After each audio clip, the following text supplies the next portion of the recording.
Halo Mas Adi. Halo Len. Ya, hari ini kita akan membahas memorable research nih Mas. Mm, Saya akan bertanya ke Mas Adi ada 4 pertanyaan. mm. Pertama, penelitiannya apa? Kemudian temuannya apa? Prosedur penelitiannya seperti apa? Dan terakhir, mengapa penelitian ini berkesan? Yap. Oke, saya mulai dari yang pertama dulu ya Mas. Yap. Penelitiannya tentang apa nih Mas? Oke, penelitiannya tentang confirmation bias dari Peter Wason. Topiknya kalau di buku itu tentang conditional reasoning. Untuk video-video decision making ini antara beberapa videonya agak bersambung. Jadi ada kayak sequel dan kemudian ada spoilernya. Jadi kalau misalnya nanti teman-teman nggak mau terganggu dengan spoiler, mendingan baca bukunya dulu sebelum nonton video ini. Oh, sekarang baca videonya nanti baru balik sini. Oke, siap Mas. Terus temuan penelitian ini apa Mas? Oke, jadi temuannya seperti tadi saya bilang tentang confirmation bias. Jadi Wason itu dengan jeniusnya merancang sebuah desain eksperimen yang membuktikan bahwa orang-orang itu keputusannya cenderung rentan untuk dijebak oleh confirmation bias. Kita cenderung untuk mencari bukti-bukti ketika kita sedang mau mencari kesimpulan, tapi pencarian bukti-buktinya itu mengarahnya ke bukti-bukti yang cenderung menguatkan kesimpulan kita. Oke, jadi penelitian ini fokus ke confirmation bias ya, Mas? Yap, betul. Oke, prosedurnya seperti apa, Mas? Prosedurnya seperti ini. Jadi subjek diberikan 4 kartu. Nah, untuk memudahkan kamu, saya sudah siapkan sebuah ilustrasi. Saya izin share screen ya. Oke, Mas. Thank you. Coba saya ambil. Oke, jadi penelitiannya seperti ini nih. Kayak subjek itu diperlihatkan 4 kartu. 4 kartu ini disuguhkan, diletakkan di meja. 4 kartu ini punya 2 sisi tentunya. Satu sisi itu tercetak huruf, jadi kalau nggak vokal konsonan. Di sisi yang satunya lagi tercetak angka, jadi kalau nggak ganjil genap. Nah, subjek itu diberikan pertanyaan, pertanyaannya adalah seperti yang tertulis di layar. Kartu mana yang harus dibalik cuma boleh 2 untuk membuktikan aturan ini. Jika sisi depan kartu adalah huruf konsonan, berarti sisi belakangnya adalah angka genap. Nah, kamu cuma boleh flip, membalik 2 kartu. Kamu mau nebak atau enggak? Kita lanjut aja dulu ya, Mas. Nah, bagian yang ini, Len, adalah bagian yang spoiler.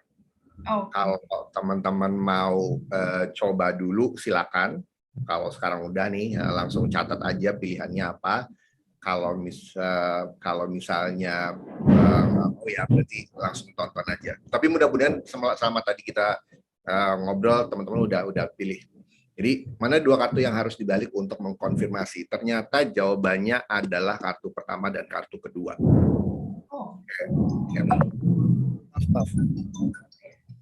Jadi di buku itu dijelaskan bahwa untuk conditional reasoning seperti ini itu ternyata ada 2 metode berpikir yang perlu kamu praktekkan. Yang satu namanya modus ponens, yang satu lagi modus tollens. Jadi temuannya gini nih, kebanyakan orang itu pasti kebanyakan orang memilih kartu 1. Itu benar. Jadi untuk membuktikan pernyataan ini tentu saja kita buka kartu yang depannya konsonan. Kalau dibaliknya ternyata adalah angka ganjil, ya berarti prinsip aturannya tadi telah dilanggar. Terus yang kedua, prinsipnya, jadi orang kemudian cenderung untuk memilih yang angka 2. Gitu. Tapi sebetulnya yang perlu dicek itu adalah antecedennya. Kebanyakan orang mengecek angka yang ini, kartu ketiga. Kenapa? Karena tadi orang tuh cenderung untuk either mengeceknya berdasarkan modus ponens atau mengeceknya lihat yang angka 2 ya, karena tadi di aturannya adalah angka genap. Tapi ternyata dalam conditional reasoning seperti ini, ingat kalau dulu di matematika yang tentang teori yang kemungkinan ada P maka Q, tidak P maka tidak Q. Nah, itu ternyata untuk membuktikan satu hipotesis seperti conditional reasoning, kamu perlu lakukan pertama mengkonfirmasi ininya, mengkonfirmasi antecedennya. Pilihan kedua adalah kamu mengkonfirmasi untuk menyangkal pengikutnya. Jadi yang kartu yang dibuka adalah 1 dan 2. Kita untuk membuktikan kalimat ini, kita membuktikan bahwa di belakang S ini adalah angka genap. Teman-teman mudah-mudahan bisa dengar karena di sini ada suara petir ya. Ya, kedengaran kok, Mas. Oke, yang kedua, kita membuktikannya dengan mengecek bahwa di balik angka 3 ini harus huruf vokal. Oke. Kalau misalnya di balik huruf 3 ini adalah huruf konsonan, berarti prinsip ini sudah dilanggar. 2 kartu ini ternyata tidak relevan. Okay.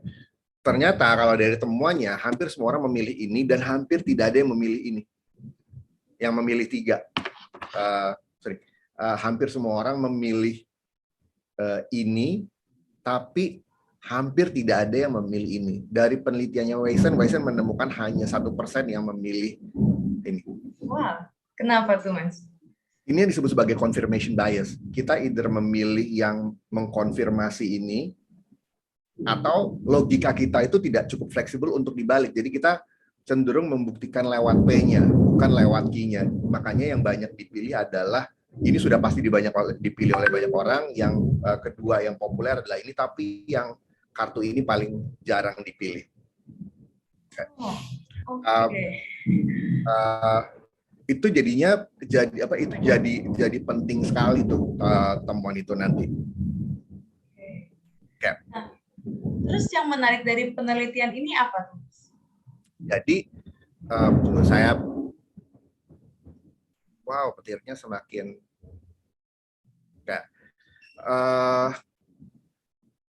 untuk ini. Untuk cerita yang ini ada satu penelitian lagi, Len, untuk menceritakan kenapa ini menarik. Itu ada satu penelitian lagi. Penelitiannya sebetulnya adalah versi modifikasi dari penelitiannya Weisen. Yang meneliti adalah Griggs dan Cox. Jadi prosedurnya sama, kartunya serupa, tapi set of rules-nya berbeda. Tunggu, ternyata saya perlu screen sharing lagi. Saya ulang lagi ya. Oke. Nah, sekarang kalau yang di set kartu yang kedua, ini penelitiannya beberapa tahun apart nih. Ini kartu yang kedua, Len. Kartu yang kedua, prinsipnya, aturannya seperti yang tertulis di bawah.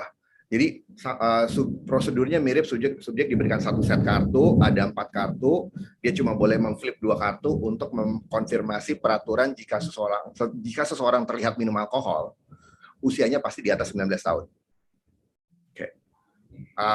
Surprisingly, kalau misalnya pertanyaannya seperti ini, jawabannya yang benar by the way adalah ini dan ini. Ternyata hampir semua subjek menjawab benar. Nah, tadi kamu nanya, jadi menariknya di mana? Menariknya di sini. Jadi lucu bahwa 2 penelitian yang menginvestigasi proses berpikir yang sama, tapi dengan sedikit informasi yang berbeda, itu ternyata hasilnya bisa berubah total. Ternyata akurasi jawaban dari subjek lebih banyak benar untuk prosedur yang kedua dibanding yang pertama. Artinya, ternyata kalau kita punya pengalaman tertentu, ternyata itu akan membantu membantu akurasi kita mengambil kesimpulan. Kita tuh sehari-hari dinasihati untuk berpikir kritis ya, jangan gegabah ya, tapi kita tetap kena jebakan. Kenapa? Karena nasihat tersebut bukan nasihat yang teknis. Nasihat tersebut ya lebih nasihat yang sifatnya adalah pembekalan sikap. Kamu berpikir kritis ya, tapi teknikalnya gitu, rumus-rumusnya tidak diberikan. Itu yang menarik tentang penelitian ini, bahwa kalau tadi kita mengambil keputusannya berdasarkan rumus logika, kita tidak terlalu akan teracuni atau teracuni oleh ceritanya. Kayak tadi tuh, kita hanya bisa jawab kalau kita mengerti konteksnya. Tapi kalau logika, mestinya lepas dari konteksnya kita juga tetap bisa memahami. Saya mau share lagi deh. Ini ada satu halaman di buku kamu yang kamu bisa baca. Ini adalah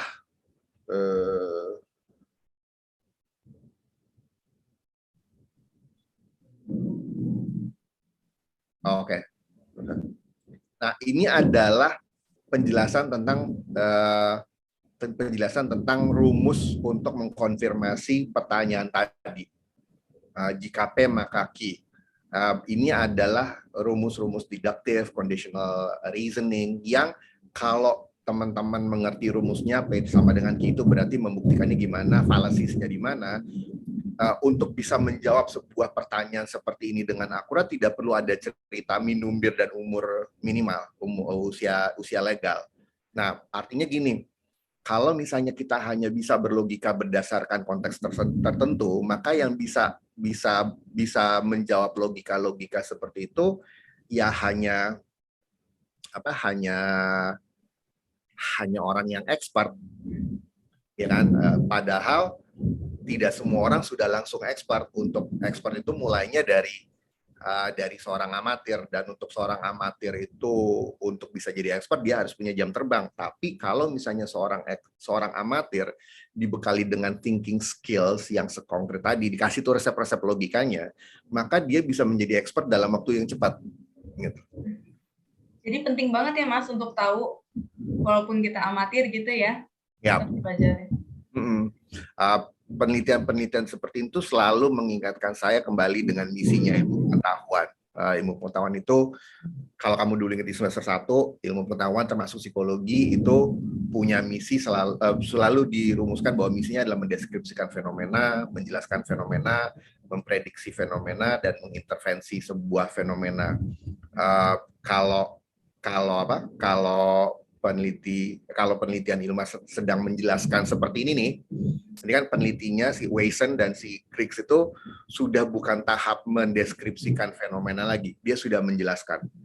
Dia bisa memberikan sebegitu gamblang kecenderungan kita untuk terjebak dalam mengambil keputusan. Jadi kalau peneliti ilmiah bilang bahwa hati-hati kalau kamu harus berpikir kritis, kalau enggak kamu terjebak oleh fallacy. Itu bukan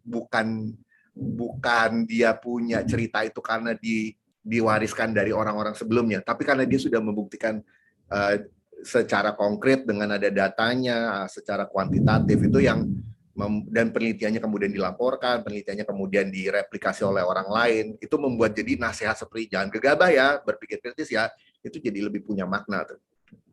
Oke, Mas. Wah, insightful banget hari ini ya, Mas, episode-nya. Ya. Oke, teman-teman, untuk episode kali ini sampai di sini saja. Untuk episode berikutnya kita ngomongin apa nih, Mas? Untuk berikutnya kita masih decision making ya, berarti kayaknya kita akan bicara tentang mazhab psikologi. Oke deh, sampai bertemu di episode berikutnya, Mas. Terima kasih. Thank you, Len. Sama-sama.